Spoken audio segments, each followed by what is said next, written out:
The topic which we are going to discuss is preparation strategy for law optional. ठीक है, तो UPSC में law optional कैसे prepare करना चाहिए इसके बारे में डिटेल में बात करते हैं। तो जिन लोगों को मेरे बारे में आइडिया नहीं है, तो आप इस स्लाइड पे मेरे एजुकेशनल क्वालिफिकेशन के बारे में देख सकते हैं। मेरे एकेडमी की इंफॉर्मेशन आप यूट्यूब चैनल हो, Facebook page, Facebook group, Telegram channel पे भी आपको इंफॉर्मेशन मिल जाएगी मेरे एकेडमी के बारे में, जहाँ पे हम JMFC, UPSC, MPSC, net set, CLAT की प्रिपरेशन करवाते हैं बच्चों से। और इसके अलावा कुछ भी अगर आपको किसी भी सिविल सर्विस या जुडिशियल सर्विस की अगर आपको गाइडेंस चाहिए, तो आप डेफिनेटली मुझे कांटेक्ट कर सकते हैं। मेरा कांटेक्ट नंबर, मेरा ईमेल आईडी सब दिया हुआ है। Some of my successful students of UPSC, उनके नाम मैंने मेंशन किए हैं यहाँ पे। तो आप यहाँ पे आप डेफिनेटली कांटेक्ट कर सकते हैं अगर आपको कोई डाउट क्लैरिफिकेशन चाहिए होगा तो। तो चलिए, लॉ ऑप्शनल जो सब्जेक्ट है उसके थोड़े एडवांटेजेस देख लेते हैं कि भाई इसके फायदे क्या हैं। What are the advantages and of particular taking law as an optional, फायदे क्या हैं। तो सबसे पहली इंपॉर्टेंट बात तो ये है कि दोनों पेपर जो है, लॉ पेपर वन और पेपर टू, ये मैक्सिमम जो क्वेश्चंस आते हैं ये एप्लीकेशन बेस्ड होते हैं। मगिंग अप करने की ज़रूरत नहीं है नॉर्मली। हम जब जब जो क्योंकि लॉ ऑप्शनल ये सब्जेक्ट मैक्सिमम जो एलएलबी डिग्री के बच्चे होते हैं वो लेते हैं लॉ ऑप्शनल सब्जेक्ट मैक्सिमम। कोई non LLB student law subject लेता नहीं है। तो नॉर्मली जो लॉ ऑप्शनल सब्जेक्ट लेते हैं वो जेएमएफ से भी प्रिपरेशन कर रहे होते हैं, यूपीएससी की भी प्रिपरेशन कर रहे होते हैं साइड बाय साइड। लेकिन फ़र्क ऐसा है कि जेएमएफसी में ओरिएंटेशन बहुत अलग है। आपको बायर एक्ट्स पता होने चाहिए, सेक्शन नंबर, सब क्लॉज, ये पूरी डिटेल में बहुत ज़्यादा डिटेल में आपको सारे लॉज पता होने चाहिए। और सिलेबस भी काफ़ी फ़र्क अलग है सिलेबस। तो यहाँ पे लेकिन यूपीएससी में मैं आपको आगे जाके बताऊंगा कि कैसे क्वेश्चंस आते हैं, जहाँ पे majority of the questions are application based which are very much different than your graduation. तो जब हम क्वेश्चन डिस्कस करेंगे तब आपको पता चलेगा। लेकिन फायदा ये है कि अगर आपको कंसेप्ट क्लियर है तो आपको मगिंग करने की जरूरत नहीं है। There is overlap with GS paper, specifically जो जीएस पेपर टू है, इंडियन पॉलिटी एंड कॉन्स्टिट्यूशन, वहाँ पे थोड़ा सा ओवरलैप होता है क्योंकि कॉन्स्टिट्यूशनल लॉ ये सब्जेक्ट एक वन ऑफ द टॉपिक्स है पेपर वन में। लॉ का जो पेपर वन है उसमें कॉन्स्टिट्यूशनल लॉ एक सब्जेक्ट होने के कारण थोड़ा सा यहाँ पे आप ओवरलैप देख सकते हैं। उसके अलावा governance issues, right to information, citizen official interface, exercise of discretion, relationship between organs of state, ये सारे जो सब टॉपिक्स है जनरल स्टडीज में, इसको भी डायरेक्टली ये पर्टिकुलर ऑप्शनल हिट करता है। ठीक है, तो या वे आप देख सकते हैं कि थोड़ा बहुत अब ऑप्शनल जब आप देखेंगे तो जीएस पॉइंट ऑफ व्यू से आपको फायदा होगा। एंड ये आपको ऐसे राइटिंग में मदद करेगा। एथिक्स का जो पेपर आता है जिसमें काफ़ी बार लीगल ओपिनियन से अगर आप लिखोगे तो ज़्यादा बेनिफिशियल रहेगा, तो वहाँ पे भी आपको फ़ायदा होता है। और ऑब्वियसली आईएएस इंटरव्यू में अगर आप लीगल बैकग्राउंड से जाओगे और आपका लॉ ऑप्शनल है, सो डेफिनेटली आप इंटरव्यू में भी एक लीगली आप करेक्ट आंसर दे पाओगे। क्योंकि कई बार ऐसा होता है बच्चे का कोई लॉ पता नहीं होता और वो कुछ रैंडम आंसर दे देता है जिस जो गलत हो सकता है। That can go against that particular candidate. तो इट्स ऑलवेज बेटर दैट आपको लॉस पता हो। As a citizen of India you cannot have this defence कि मुझे लॉ पता नहीं था। आप ये नहीं बोल सकते कि अरे रेड सिग्नल पे गाड़ी रोकनी पड़ती थी, मुझे नहीं मालूम, मैंने तोड़ दिया सिग्नल। ये that is not a defence कि आपको लॉ पता नहीं है। लॉ तो पता होना चाहिए। तो डेफिनेटली इंटरव्यू में तो आपको बहुत हेल्प होगी। तो चलिए, अच्छी अच्छी बातें कर ली, थोड़े से डिसएडवांटेजेस देख लेते हैं कि भाई नुकसान क्या है, लॉ ऑप्शनल क्यों इतने सारे बच्चे ऑप्ट नहीं करते। मैं भी खुद एलएलबी गोल्ड मेडलिस्ट रह चुका हूँ, एलएलएम सिल्वर मेडलिस्ट रह चुका हूँ, फिर भी मैंने ये ऑप्शनल सब्जेक्ट क्यों नहीं लिया। what were the reasons why majority of the students don't opt for law optional, why it is not that popular optional when it comes to UPSC, थोड़ा देखते हैं। बहुत बड़ा सिलेबस है, बहुत अनॉर्मल सिलेबस है। मतलब जो सब्जेक्ट्स एक पर्टिकुलर स्टूडेंट ग्रेजुएशन में एक पूरे सेमेस्टर में या कभी कभी दो सेमेस्टर में पढ़ता है, constitution paper one, paper two, Indian contract act one, Indian contract act two, जो साल भर जो सब्जेक्ट पढ़ता है उसको वो 4 महीने के अंदर वो पढ़ना होता है। और वो सिर्फ मतलब दैट इज वन पर्टिकुलर सब, मतलब एक पेपर वन का एक कॉन्स्टिट्यूशन लॉ पूरा एक सब्जेक्ट है जो सिर्फ एक सब टॉपिक है पेपर वन में। तो सिलेबस बहुत ज्यादा है।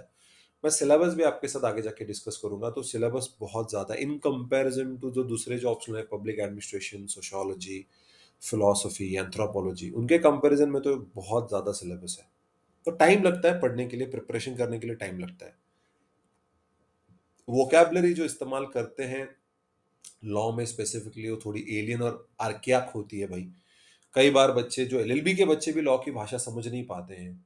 कई सारे शब्द होते हैं, लीगल शब्द, जिनके बारे में हमें आइडिया नहीं होती। तो वोकैबलरी थोड़ी टफ है समझने में।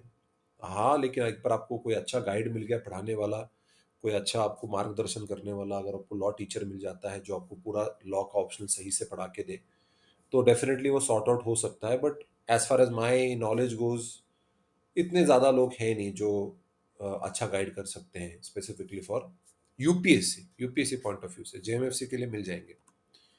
Answers are highly specific and you have to use legal terminology. जी हाँ, आंसर बहुत स्पेसिफिक है। अगर आपको लॉ नहीं पता, अगर आपको कंसेप्ट नहीं पता, लीगल टर्मिनोलॉजीज आपको नहीं पता, आप वो आंसर लिख ही नहीं सकते। उसी जगह पे अगर आप सोशोलॉजी या आप पॉलिटिकल साइंस, पब्लिक एडमिनिस्ट्रेशन के बारे में, अगर तो कुछ ना कुछ तो आप लिख सकते हो, क्योंकि आपको सोसाइटी के बारे में, पॉलिटिक्स के बारे में, एडमिनिस्ट्रेशन के बारे में कुछ ना कुछ जेनरिक आइडिया होता है, तो वहाँ पे आप लिख तो सकते हो। लॉ पेपर में अगर आपको वो लीगल टर्मिनोलॉजी नहीं पता, आपको अगर वो लीगल कंसेप्ट नहीं पता, तो कोई भी चांस नहीं।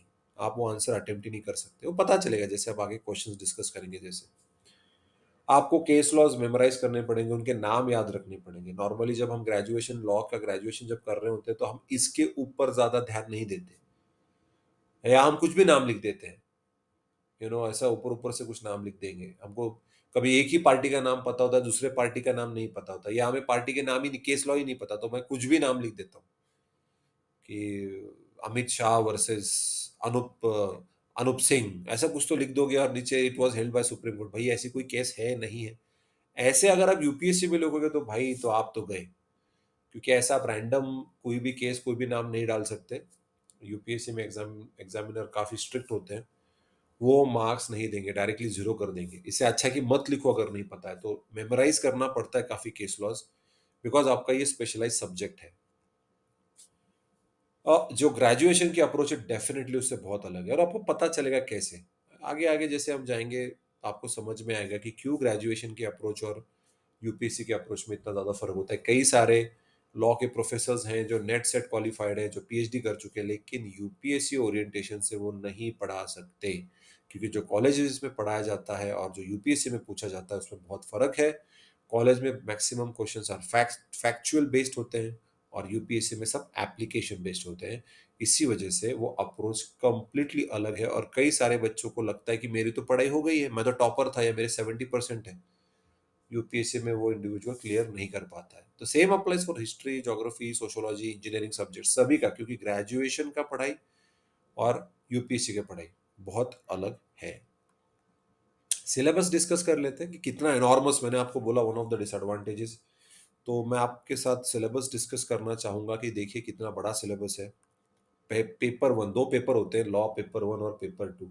तो पेपर वन का हम सिलेबस देखते हैं, तो सबसे पहले उसका पार्ट है कॉन्स्टिट्यूशनल एंड एडमिनिस्ट्रेटिव लॉ। जो मैंने आपको कहा था, जीएस पेपर टू जो है पॉलिटी और कॉन्स्टिट्यूशन, उसमें ये आपको हेल्प करेगा। इसका सिलेबस अगर आप देखें, constitution and constitutionalism, the distinctive feature of the constitution, fundamental rights, public interest litigation, legal aid, legal services authority, relationship between fundamental rights, directive principles, and fundamental duties, constitutional position of the president and relation with the council of ministers, governor and his powers, supreme court and high courts, appointments and transfer, power, functions and jurisdiction, centre state and local bodies में अगर आप देखें तो distribution of legal powers between the union and the states, local bodies, administrative relationship among union, state and local bodies, eminent domain, state property, common property, community property।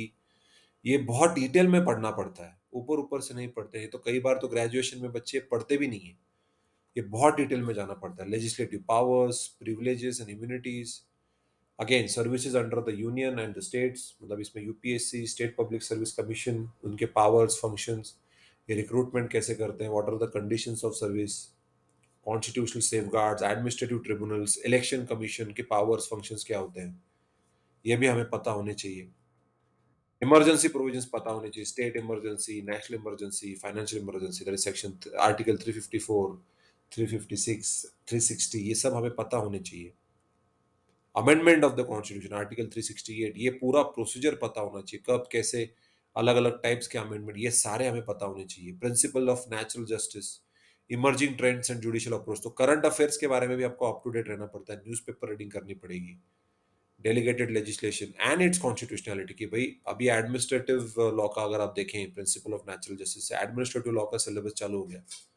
Delegated legislation and its constitutionality, separation of powers, constitutional governance, judicial review of administrative action, ombudsman, लोक आयुक्त, लोकपाल। उसके बाद आता है international law, ये अभी part B है और पेपर वन ही चल रहा है।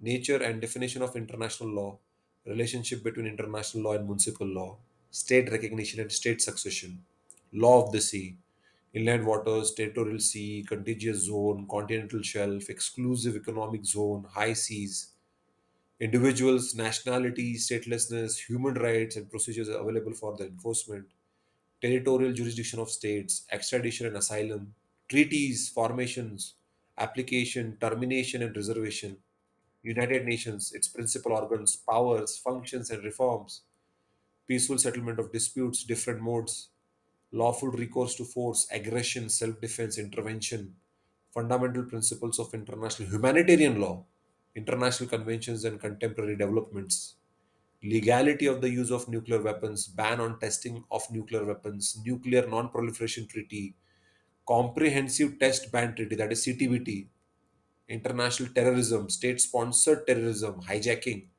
international criminal court, new international economic order and monetary law, WTO, that is World Trade Organization, TRIPS, that is trade related aspects of intellectual property rights, GATT, General Agreement on Tariff and Taxes, IMF, International Monetary Fund, World Bank, protection and improvement of the human environment, international efforts। तो ये हो गया आपका paper one, जिसमें constitutional और administrative law है और international law है, जिसमें ह्यूमन राइट्स, ह्यूमैनिटेरियन लॉ, सब सब सब पूरा इंटरनेशनल लॉ आएगा। पेपर टू में उसमें भी काफी पेपर्स हैं। उसमें आता है पहले लॉ ऑफ क्राइम्स, मतलब आईपीसी आपको पता होना चाहिए, general principles of criminal liability, mens rea, actus rea, mens rea and statutory offences, kinds of punishment and emerging trends as to abolition of capital punishment, preparation and criminal attempt, general exceptions, joint and constructive liability, abetment, criminal conspiracy, offenses against the state, offenses against public tranquility, offenses against human body, offenses against property, offenses against women, defamation, Prevention of Corruption Act 1988, Protection of Civil Rights Act 1955 and subsequent legislative development, plea bargaining। फिर आता है law of torts. Okay, ये part B है, paper two ही चल रहा है। Tort का सारा सारा सिलेबस आएगा, nature and definition, liability based upon fault and strict liability, absolute liability, vicarious liability including state liability, general defenses, joint tort freezers, remedies, negligence, defamation, nuisance, conspiracy, false imprisonment, malicious prosecution, Consumer Protection Act 1986. Part C of Paper 2, Law of Contract and Mercantile Law, nature and formation of contracts, e-contracts, factors vitiating free consent, void, voidable, illegal and unenforceable agreements, performance and discharge of contracts, quasi-contracts, consequences of breach of contract, contract of indemnity, guarantee and insurance, contract of agency, sales of goods and hire purchase, formation and dissolution of partnership, Negotiable Instruments Act 1881, Arbitration and Conciliation Act 1996, Standard Form Contracts। Part D of paper two, contemporary legal developments. जी हाँ, इसके लिए आपको मैं आगे जाके बताऊंगा कि क्या क्या पढ़ना है। कंटेम्प्रेरी लीगल डेवलपमेंट्स के लिए भी आपको न्यूज़पेपर तो पढ़ना ही पड़ेगा।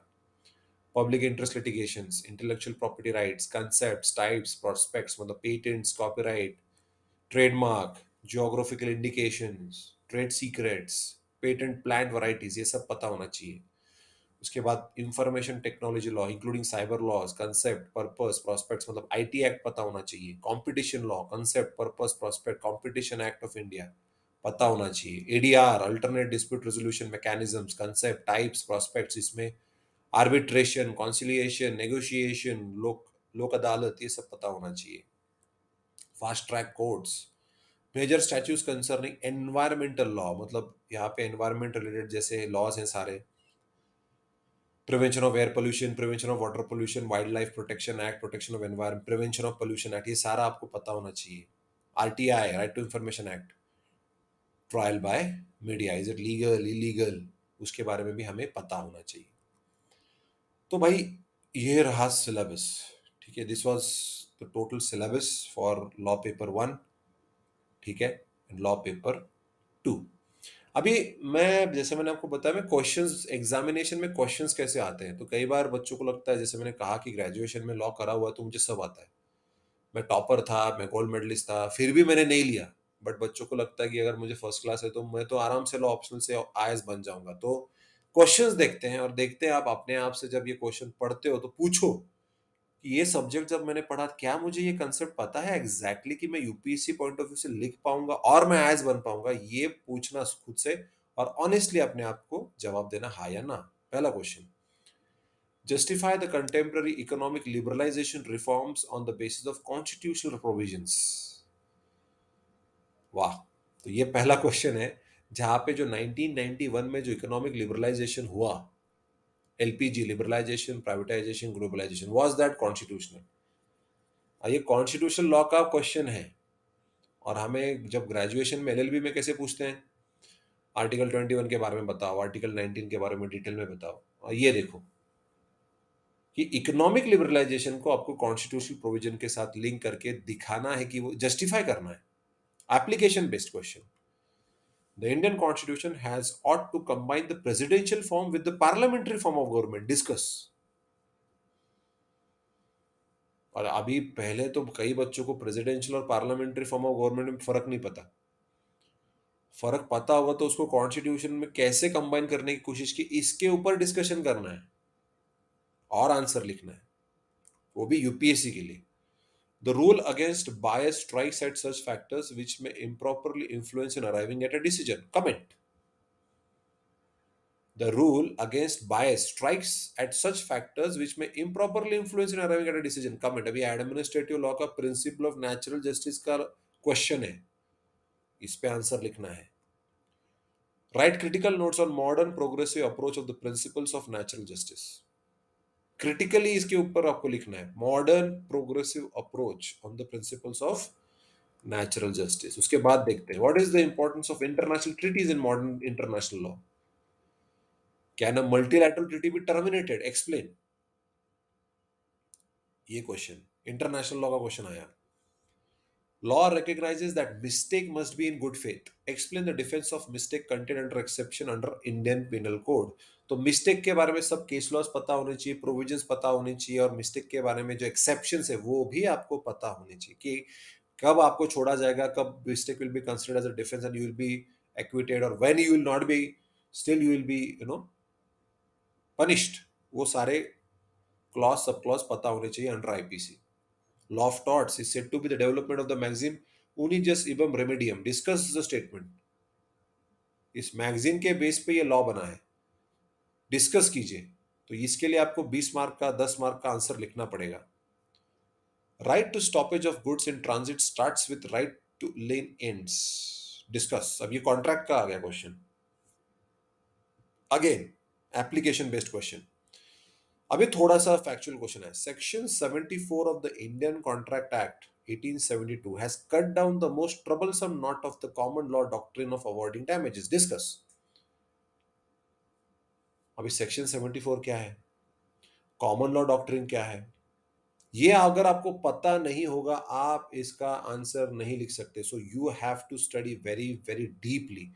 ऊपर ऊपर से पढ़ के आप नहीं कर सकते, या किसी क्लासेस के नोट्स पढ़ के नहीं क्लियर कर सकते, आपको प्रॉपर किताबें ही पढ़नी पड़ेंगी। और मैं बुक लिस्ट में बताऊंगा कि कौन सी किताबें पढ़नी, उनमें से पढ़ोगे तो ये टॉपिक्स कवर होंगे। फिर भी लिखते आना चाहिए answer, you should be able to write in a way which is acceptable in UPSC. तो क्वेश्चंस देखने के बाद डरने की जरूरत नहीं, हमारे पास बुक लिस्ट है, ये बुक्स आप पढ़िए, अंडरस्टैंड कीजिए, और आप डेफिनेटली इन क्वेश्चंस को टैकल कर सकते हैं। नथिंग इज इम्पॉसिबल, सब कुछ पॉसिबल है, लेकिन उसके लिए एक्स्ट्रा मेहनत करनी पड़ेगी। ग्रेजुएशन मैं क्यों बता रहा हूँ, क्योंकि ग्रेजुएशन हो गया है, मुझे अच्छे मार्क्स मिले, मुझे यूपीएससी में सब आता है, नहीं। अलग लेवल की पढ़ाई लगती है, अलग लेवल का एनालिसिस करना पड़ता है, तब जाके आप ऐसे क्वेश्चंस के आंसर लिख सकते हो। बुक लिस्ट देखते हैं पेपर 1 के लिए। Our constitution Subhash Kashyap, the constitution of India का बैराक PM Bakshi, introduction to the constitution of India DD Basu, constitution of India VN Shukla, administrative law के लिए IP Massey, and introduction to public international law SK Verma, international law के लिए SK Kapoor. ठीक है, तो ये सारे कॉन्स्टिट्यूशन, एडमिनिस्ट्रेटिव लॉ और इंटरनेशनल लॉ के लिए ये सारे अच्छी किताबें हैं जिससे आप पढ़ाई कीजिए ताकि आप ये क्वेश्चन टैकल कर सकते हो। उसके बाद मैल्कम शॉ भी है इंटरनेशनल लॉ के लिए। उसके बाद पेपर 2 के लिए आईपीसी के लिए कैडी कौर तो बहुत ही जबरदस्त किताब है, ब्रिलियंट, आप वो इस्तेमाल कर सकते हैं आईपीसी के लिए। उसके अलावा रतन लाल एंड धीरज लाल भी अच्छी किताब है आईपीसी के लिए।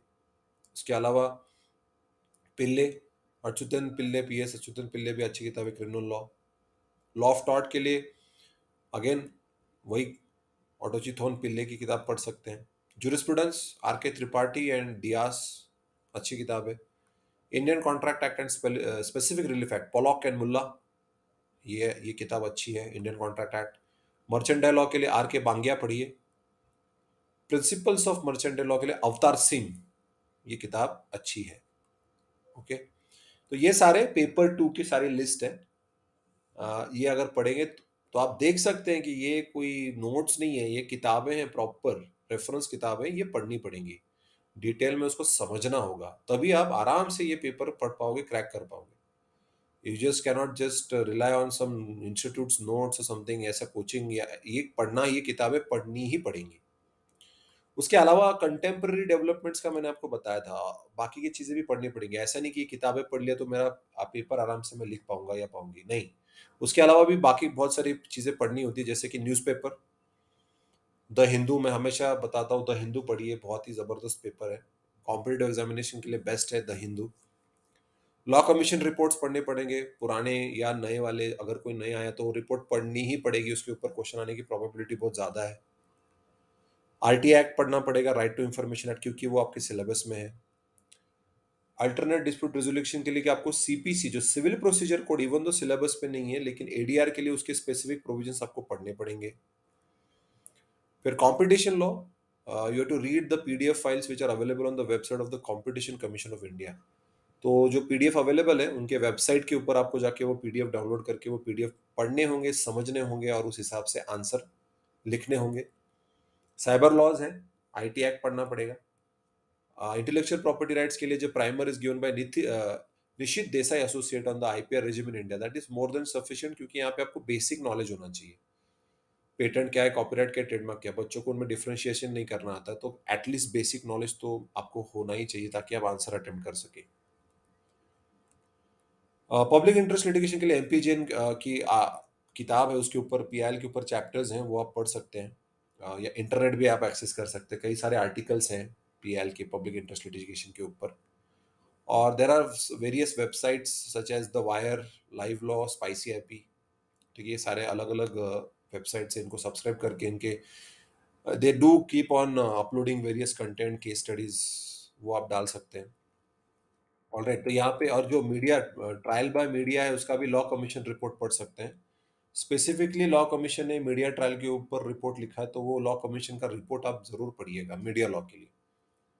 Alright, so this was the book list which you should prefer for preparing the law optional for UPSC. ठीक है, और उसके अलावा भी बहुत किताबों के अलावा भी मैंने बहुत सारे वेबसाइट्स और आपको अलग अलग पीडीएफ्स एंड न्यूज़पेपर्स इनके बारे में बताया। सीपीसी भी पढ़ना है, IT act, competition act, IPR के लिए, पीआईएल के लिए दूसरी चीज़ें भी आपको पढ़नी पड़ेंगी। Alright, and if you want any guidance for JMFC or UPSC or any optional such as sociology, law, public administration, philosophy, geography, optional के लिए आप डेफिनेटली आप मुझे कांटेक्ट कर सकते हैं। हम बैचेस जल्द से जल्द हम नए बैचेस लॉन्च करने वाले हैं, and at the same time JMFC की बैच चल रही है for where we have started.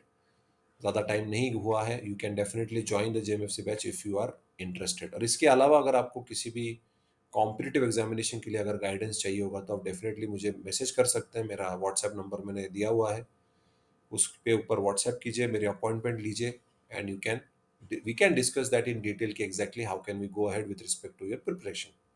Okay. So thank you so much. That was about the preparation strategy for law optional in UPSC.